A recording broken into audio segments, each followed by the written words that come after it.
জ্বালানি সংকট নিত্যদিনের চিত্রে পরিণত হয়েছে রাজধানীর পামগুলোতে। গরমের মধ্যে ঘন্টার পর ঘন্টা লাইনে দাঁড়িয়ে দুর্ভোগ বাড়ছে কয়েক গুণ। এই মুহূর্তে রাজধানীর আসাদ গেইটে আছেন সহকর্মী আতাউর কাউসার। সরাসরি যাব তার কাছে।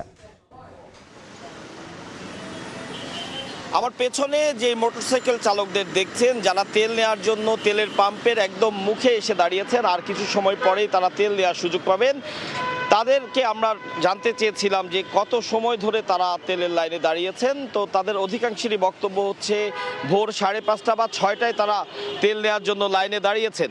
অর্থাৎ 6.5 ঘন্টা থেকে 6 ঘন্টা থেকে 6.5 ঘন্টা সময় তারা লাইনে দাঁড়িয়ে আছেন তেল নেওয়ার জন্য।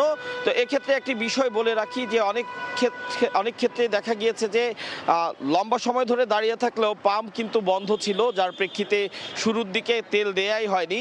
সকাল 8টা বা 7:30টার পর থেকে তেল দেওয়া শুরু হয়েছে, তারপরেই আসলে একটি একটি করে মোটরসাইকেলে বা যানবাহনে তেল দেওয়া হয়েছে। এই মুহূর্তে আমি আছি আসাদ গেটে সোনার বাংলা সার্ভিস স্টেশনে এই মুহূর্তে তেল দেওয়া হচ্ছে। তার ঠিক অপোজিটে অর্থাৎ সংসদ ভবনের সাইডে যে পেট্রোল পাম্পটি রয়েছে, মেসার্স পিডব্লিউডি স্পোর্টস ক্লাব এবং সার্ভিসিং সেন্টার, সেই পাম্পটি বন্ধ রয়েছে। যদিও সেই পাম্পের সামনেও প্রচুর গাড়ি লাইন ধরে দাঁড়িয়ে আছে সকাল থেকেই। এবং যতটুকু আমরা সেই পাম্প কর্তৃপক্ষের সাথে কথা বলে জানতে পেরেছি যে তালুকদার ফিলিং স্টেশন, যেটির কথা আমি বলছিলাম, তালুকদার ফিলিং স্টেশনে সকাল 8টার কিছু পরে তারা তাদের যে তেল নেওয়ার জন্য তাদের যেই গাড়িটি রয়েছে অর্থাৎ ট্যাঙ্কার, সেই ট্যাঙ্কারটি পাঠিয়েছে নারায়ণগঞ্জের ডিপোতে তাদের তেল শেষ হয়ে যাওয়ায়।